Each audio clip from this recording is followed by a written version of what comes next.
Surely everyone has heard about carbon dioxide pollution, but perhaps not everyone understands how serious the consequences of such pollution can be. Because otherwise, we would have already had clean engines in our cars, and would do everything in our power to remove all other sources of environmental pollution. I will read an excerpt from Michel Demarquet's book Thiaoouba, The Golden Planet, where Thiaou speaks on the subject. I recall that Thiaou remained as so lost in thought for quite some time, looking at me without speaking. Then she resumed. For approximately 140 years on your planet, man has been accelerating the destruction of nature and the pollution of the environment. This has happened since the discovery of steam power and the combustion engine. You have but a few years left in which to arrest the pollution before the situation becomes irreversible. One of the principal pollutants on Earth is petrol-driven engine, and this could be replaced immediately with a hydrogen engine that would cause no pollution, so to speak. On certain planets, this is called the clean motor. Prototypes for such an engine have been constructed by various engineers on your planet, but they must be industrially manufactured in order to replace petrol engines. Not only would this measure mean a 70% reduction in current levels of pollution by combustion waste, but it would also be more economical for consumers. The big petrol corporations had been terrified at the idea of this motor being popularized, for it would mean loss of sales for their oil and subsequent financial ruin. Governments, too, who impose enormous taxes on these oils, would suffer equally. You see, Michel, it always comes back to money. Because of it, you have a whole economic and financial context that opposes progress towards radical change in the interest of all human life on Earth. The people on Earth allow themselves to be pushed around, bullied, exploited, and led to the abattoirs by political and financial cartels, which are sometimes even associated with well-known sects and religions. When these cartels fail to win the people with clever advertising campaigns intended to brainwash them, they try to succeed through political channels, and next through religion or through a clever blend of the lot. Great men wanting to do something for mankind have simply been done away with. Martin Luther King is one example, Gandhi is another. But the people on Earth can no longer allow themselves to be treated as fools and led to the abattoirs like flocks of sheep by leaders that they themselves have democratically elected. The people form the vast majority. In a nation of 100 million inhabitants, it is absurd that a group of financiers, comprising perhaps 1,000 individuals, can decide the fate of the others, like the butcher does at the abattoir. Such a group has well and truly stifled the business of the hydrogen motor, so that it is no longer mentioned. These people couldn't care less what might happen to your planet in years to come. Selfishly, they seek their gains, expecting to be dead before whatever is going to happen happens. If the Earth disappears as a result of horrific cataclysms, they assume they will already be dead. There, they are making a big mistake. For the source of the coming disasters is the pollution which is growing daily on your planet, and its consequences will be felt very soon, much sooner than you can imagine. The people of Earth must not do as the child forbidden to play with fire. The child is without experience and, in spite of the prohibition, he disobeys and burns himself. Once burned, he knows that the doubts were right. He won't play with fire again, but he will pay for his disobedience by suffering for several days afterwards. Unfortunately, in the case that concerns us, the consequences are much more serious than the burn of a child. It's the destruction of your entire planet that is at risk, with no second chance if you don't place your trust in those who want to help you. It interests us to see that recently established ecological movements are gaining in movement and power, and that the young people of Earth are carrying other sensible people along with them in their fight against pollution. There is only one solution, as Arki told you, the grouping of individuals. A group is only as powerful as it is large. Those whom you call the conservationists are becoming stronger and stronger, and will continue to do so.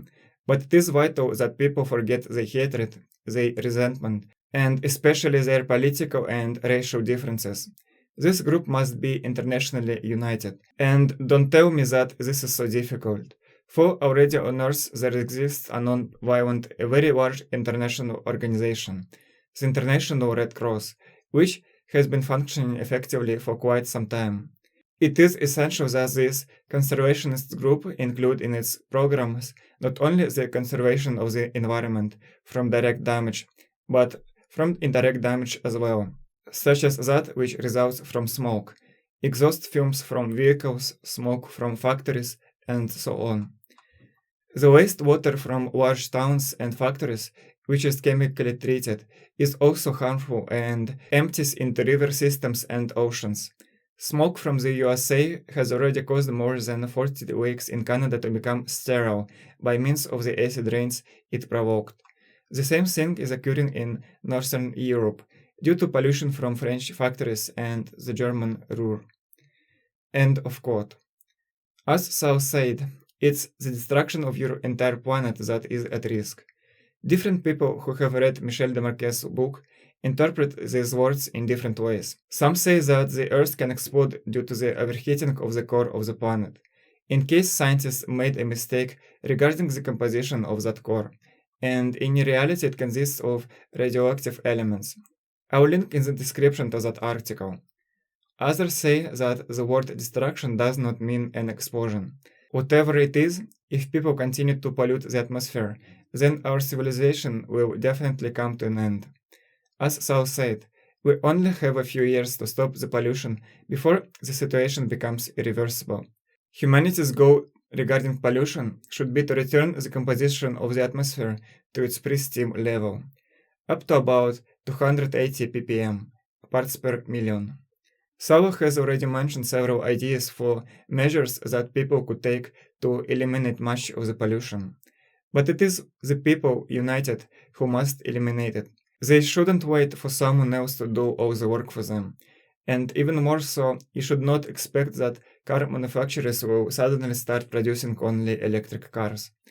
This is a very big topic, and I wrote in the manifesto chapter of my free online book, Simple Truths of Life, about how you can come to a new organization of society, where people will have complete control over the life of their country, and where people will not need to have money to get food and other goods necessary for life. In such a society, it will be possible to eliminate all sources of pollution without much difficulty, since there will be no more corporations that often seek only personal gain, and very often this benefit comes at the expense of most people. Of course, there are other ways to eliminate pollution that don't require a radical reconstructing of the entire society. South said that a hydrogen engine would be more economical for consumers. Thus, people wouldn't have to pay a lot of money to fill up their car. The problem is that currently there's no such engine. Fuel cell is not an engine by definition. Fuel cell vehicles are electric vehicles whose batteries are charged from the fuel cell rather than from the grid as in conventional electric vehicles. For this reason, conventional electric vehicles are much more efficient than those using a fuel cell, as they don't waste energy converting hydrogen into electricity. Plus, initially, you need to spend energy to get that very hydrogen, and then it needs to be transported and stored at gas stations. In this version, people still need to be united and act together. For example, if most people simply stopped using and buying gasoline-powered cars, then car manufacturers would have no choice but to produce clean cars if they wanted to continue to exist. There is already such a thing as voting with your wallet, when people refuse to buy products in order to influence corporations. This is already a good start, but it's necessary that this trend spreads to everything that has a detrimental effect on the environment, on nature. I won't try to give a lot of information in this video, as there are a lot of articles and videos on this topic of environmental and atmospheric pollution. Here I just wanted to acquaint people with how serious this topic is, and how catastrophic the consequences of our erroneous collective actions can be.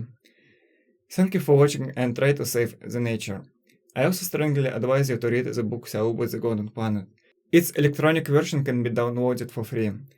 I already showed a slide where I wrote about my book and my videos, in which I talk about my life experiences that led me to Michel Desmarques's book, and about subsequent events that proved to me that his experience with Thiaoubans was genuine. The knowledge given to us by Thiaoubans can greatly help us in our lives on this planet.